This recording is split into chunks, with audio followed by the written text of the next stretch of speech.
Scotch whisky is more than just a drink. It's Scotland's gift to the world. From tiny island distilleries to towering global bars, over 1.5 billion bottles of Scotch are enjoyed across more than 180 countries every year.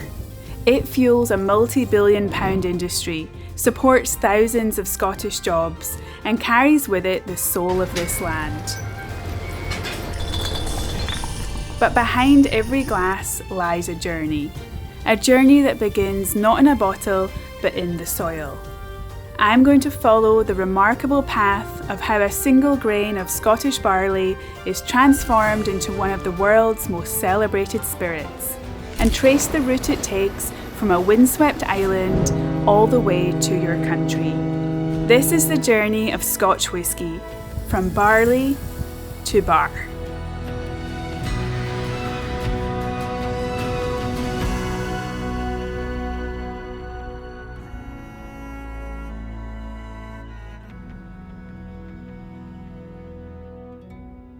To follow the journey of whisky, we need to go to where it's produced. So I have made it here to Islay, Scotland's whisky island. This small island is home to 10 working whisky distilleries and some of the most recognised whisky names worldwide, such as Laphroaig, Ardbeg and Caol, which produce whisky for the Johnnie Walker blends.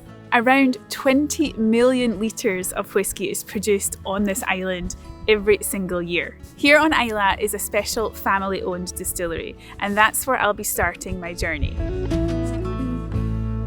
I've arrived here at Kilchoman Distillery on the west side of Islay. This distillery opened in 2005 and was the first new distillery on Islay in 124 years. As I drove into the distillery, I passed fields of barley on each side. This distillery is located on a farm and they can complete every stage of the whisky making process here on site. Let's go in and see how they're turning that barley out there into whisky. Kilchoman whisky is a typical Islay style of whisky, that peaty, smoky, briny, salty character. But like all the Islay single malts, we all make it in a slightly different way. Kilchoman Distillery grows barley on site, and this is used for some of their whiskies, like the 100% Islay range. Whisky making all starts with barley. It's sowed in April and harvested around September. Growing barley on the west coast of Scotland is challenging. Everybody knows that. The weather isn't always very good, but they did it all those years ago, and so Islay became such a famous place for making whisky because we had fertile ground to grow the barley. So I wanted to replicate that in some way, and knowing that the challenges that were going to bring me, but it was about it was more to do with being able to showcase a barley to bottle product that was dear to my heart.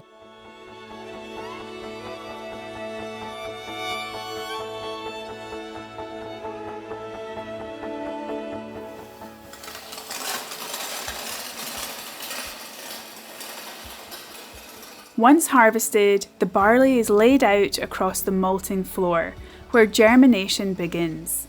It's a slow, hands-on process, and one that only a few distilleries in Scotland still do themselves. This is our malt floor, or behind me, at the back there we have the steep. This is where the barley comes in that has just been harvested off the fields. So this has been dried down to 12%. In the steep, what we do is we add water.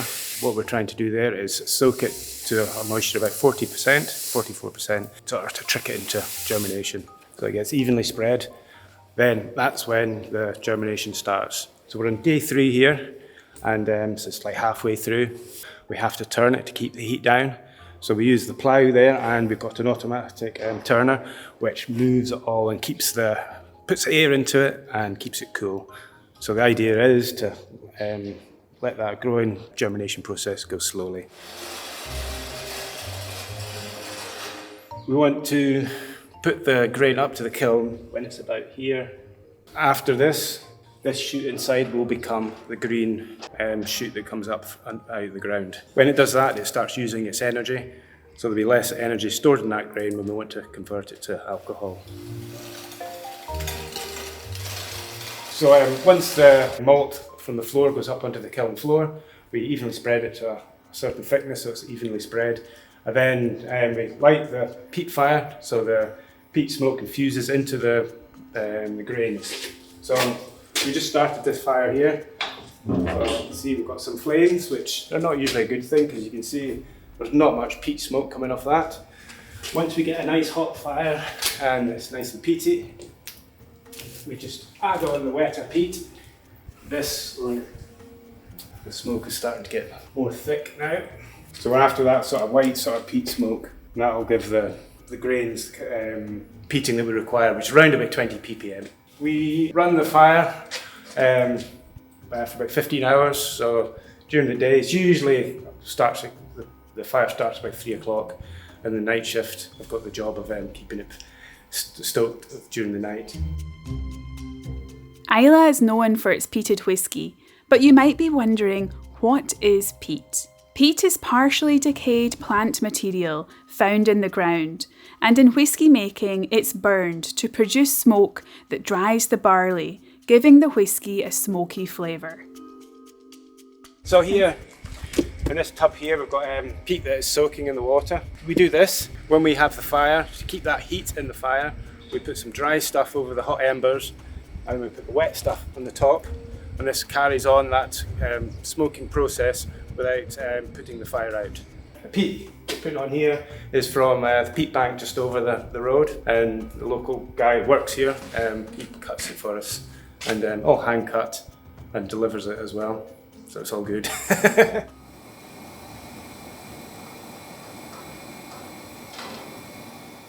Once the barley has been malted, it's ground into a coarse flour called grist. So we've got the start of the mash done at the back there. It's got little paddles in it. And then the grist will fall from the green augers up there.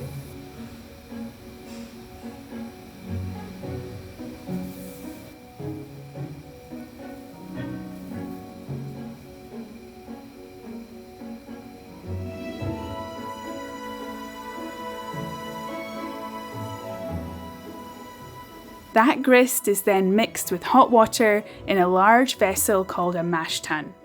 This is where the natural sugars in the barley are extracted, creating a sweet liquid called wort.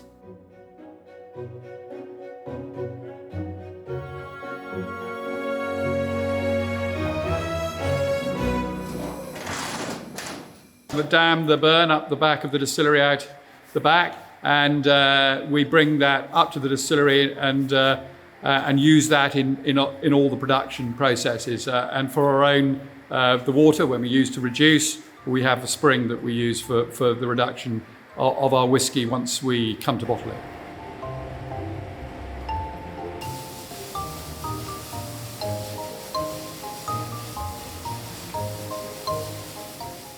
In the washbacks, yeast is added by hand and it starts to ferment, turning those sugars into alcohol. So these are the washbacks where the worts get pumped to, and this is where the yeast will start working away at that sugary water called worts, and they'll convert those sugars to the first stage of alcohol, which is the beer stage, and you can see the CO given off here in the bubbles.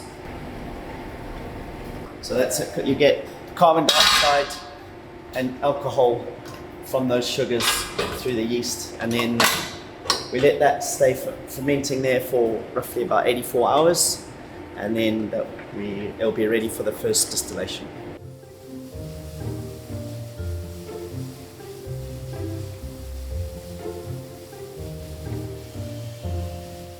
Inside the copper stills, heat separates the alcohol from the rest of the liquid.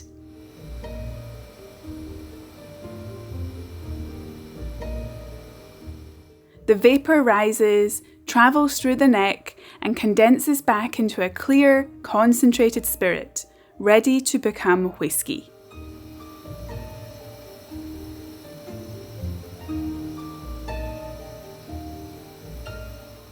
This is coming to the end of the spirit still run, so I'm just checking the final cut. So we've distilled it all the way down to 2% alcohol, so that's what we're checking now. It's all to do with the cuts of the spirit run. So the middle cut of the spirit run is what goes into the ISR to be filled into the casks. Once distilled, the spirit is filled into oak casks and left to mature.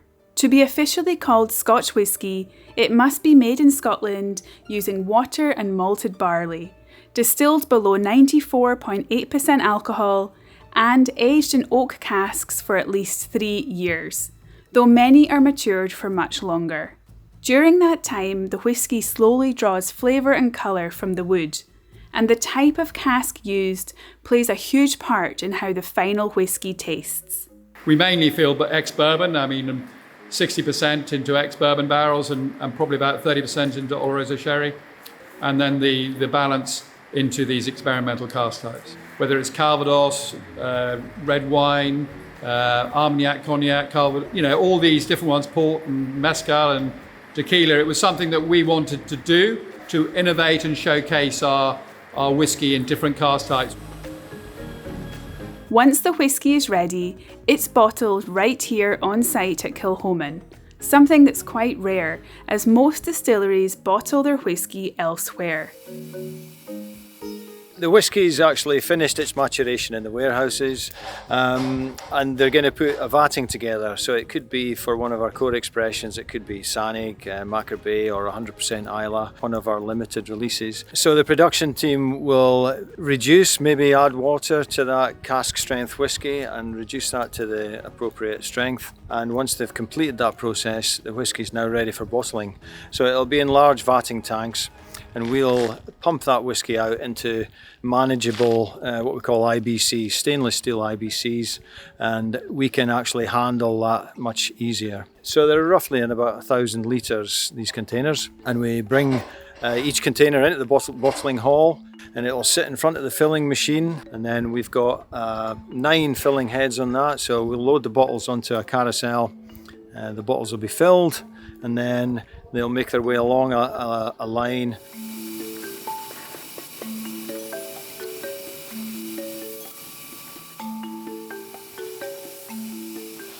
Then the corks are applied automatically. We'll then apply, the first thing that we'll apply is a cap to the top, on top of the cork, and then it'll actually be finished. First of all, it's vacuumed, folded, then a spinning machine will, just rotating rollers, will then tidy up that tin foil around over the cork. And then it's onto labelling, and a front label and a back label, and a printed lot number along the bottom of the bottle.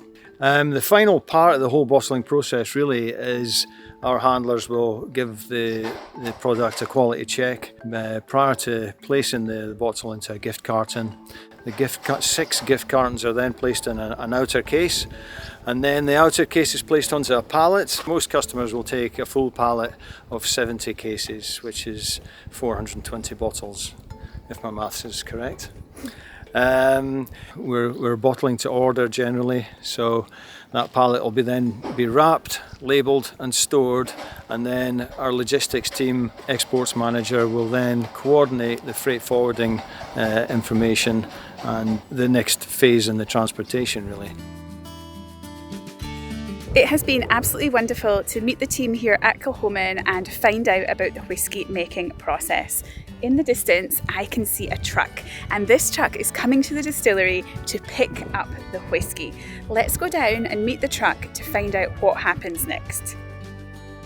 A truck from B. Mundell Limited, a family-run haulage company, arrived to pick up the Kilchoman whisky and begin the next stage of its journey.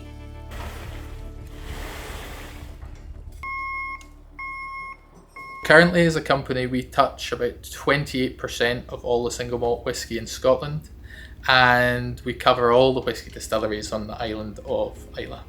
So B. Mundell started with my great-grandfather, who was called Ben Mundell, and he started with 3 lorries, and he put his first lorry on the road in 1929. And we were starting a company in Kintyre at that time, and the roads were very poor, and a lot of the goods that moved round the Western Isles at that time were moved by puffer.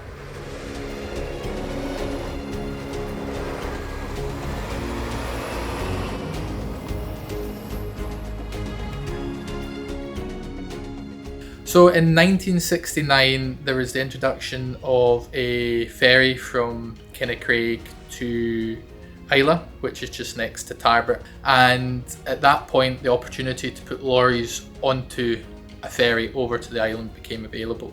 And my grandfather at the time partnered with a local resident on the island called Ian Bell, and he would load the lorries or load the casks onto our lorries, put them on the ferry and send them to the mainland. And my grandfather and his drivers would then take them off the ferry and send them up the road to Glasgow, where all the big blending houses were at that time for going into their blends. Using a ferry on and off an island is inherently difficult, especially at winter time with bad weather and breakdowns. We move 3 different types of vessels of whisky, if you want to call them that. So we move bottled whisky, cask whisky, so that's whisky that's still in the barrels, whether that's butts, puncheons, hoggies.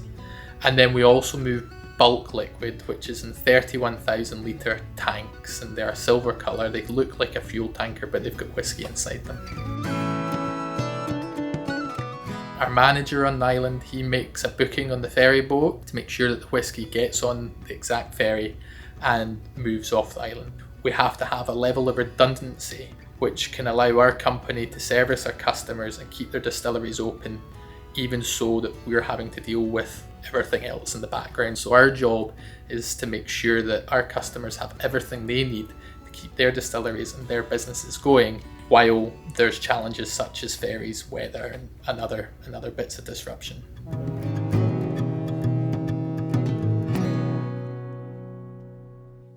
Once it gets to the mainland, we've then got drivers based on the mainland out of our depots in Tarbert, Blackgrange and Glasgow, and they will then meet that trailer coming off, hitch it, and then they will normally take it to our Glasgow depot.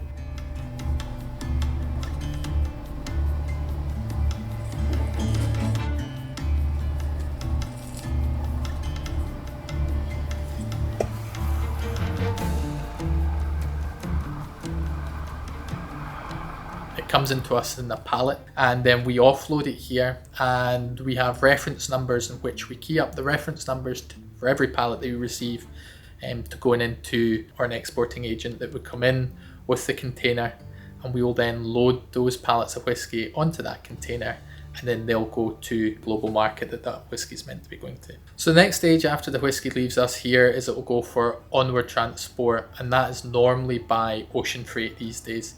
We found that there's been a big move from sending whisky through air freight to putting it via land-based methods, whether that's by rail or by ship, and that's to reduce the CO2 carbon footprint in which is involved to move whisky.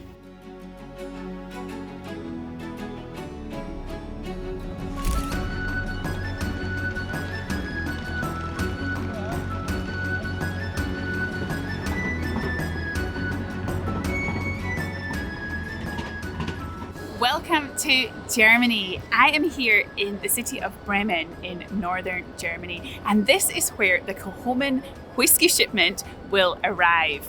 Just outside the city is a warehouse and distribution centre, and that is the first place that the whisky will go when it arrives here in Germany. I'm going to head out to that warehouse now to find out what happens there and where does the whisky go next. This is Hanseatische Weinhandelsgesellschaft, Kilchoman's distribution partner in Germany. They're a long-established importer based in Bremen, specialising in premium wines and spirits from around the world. From here, they manage the logistics and get Kilchoman whisky onto shelves, into bars, and into the hands of whisky lovers across the country. So usually it takes just a week. It's delivered from Scotland to here, so ideally 1 week, sometimes a bit longer, depending on the customs. Before it leaves the warehouse, it is at the customs in Scotland, before it enters Europe. And then we get a phone call here in Bremen. There will be also delivered at the customs before we receive the final order then. and the trailer arrives here in Bremen in our warehouse, and then it gets picked up from our staff members.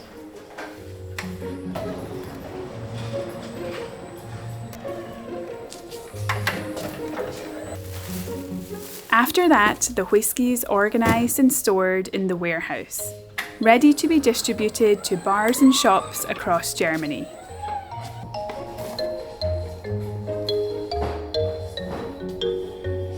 The customer would contact our sales members or answer via email because we send out like a newsletter about the new products.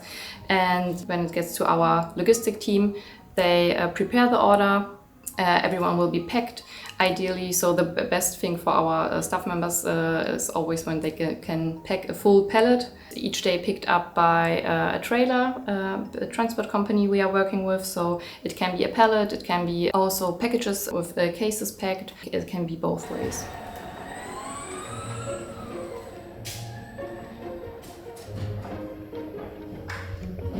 Delivering to customers across Germany typically takes between 1 and 3 days. It was so interesting to see the Kilchoman whisky arriving here in Germany and learning all about the process of what's involved and how it is shipped out to the different customers. I'm back here in the city centre of Bremen, and I'm next going to be travelling to Hamburg to visit some places where Kilchoman whisky is stocked and sold.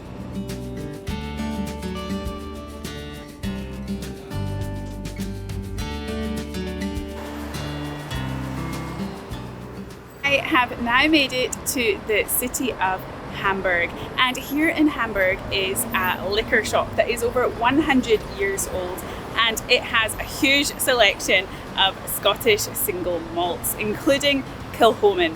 So let's go inside and have a look. It's called Weinquelle, literally wine source in English.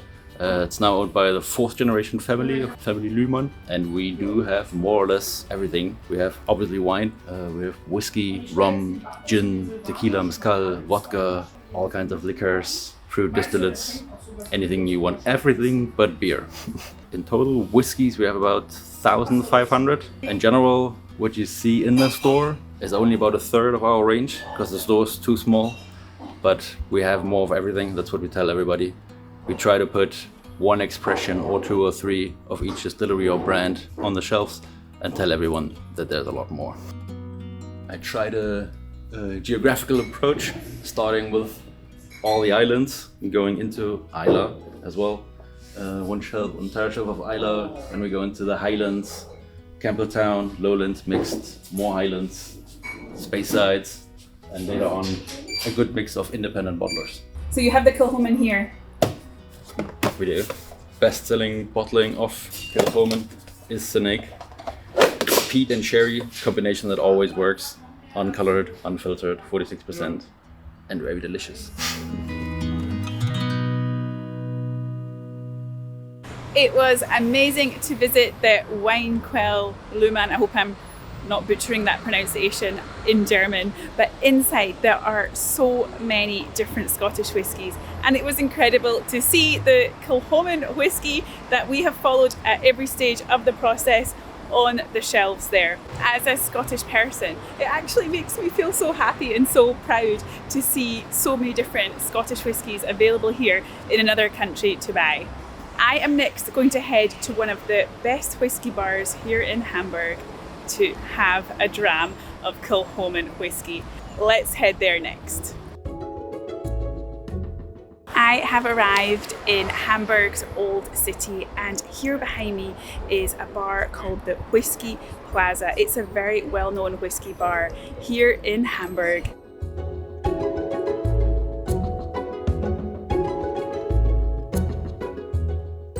Whisky Plaza is recognised as a Comrich bar, a designation given by Kilchoman to bars with exceptional selections, and only 8 such bars exist in Germany.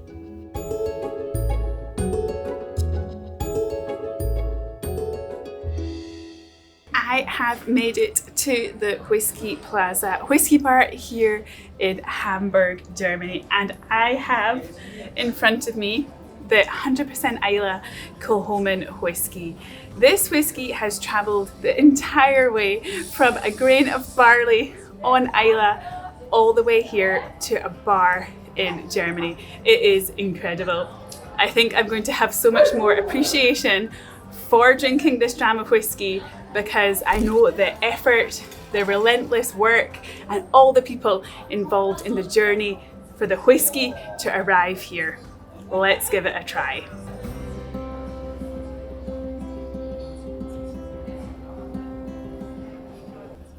Wow.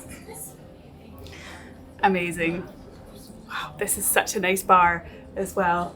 It is so cozy. There's the inside area and also this outside area. Although I am in Germany, Scotch whisky is transported to all corners of the world, and it is just amazing that people all over the planet enjoy something that is made in Scotland. Thank you so much for watching this video, and I hope you enjoyed following the journey of Scottish whisky from barley to bar. Cheers. Is all about the provenance and provenance. When the germination starts. Middle cut is where it runs. We move 3 different types of vessels of whisky. Once we had last year unpeated Kilchoman, which was very, very popular.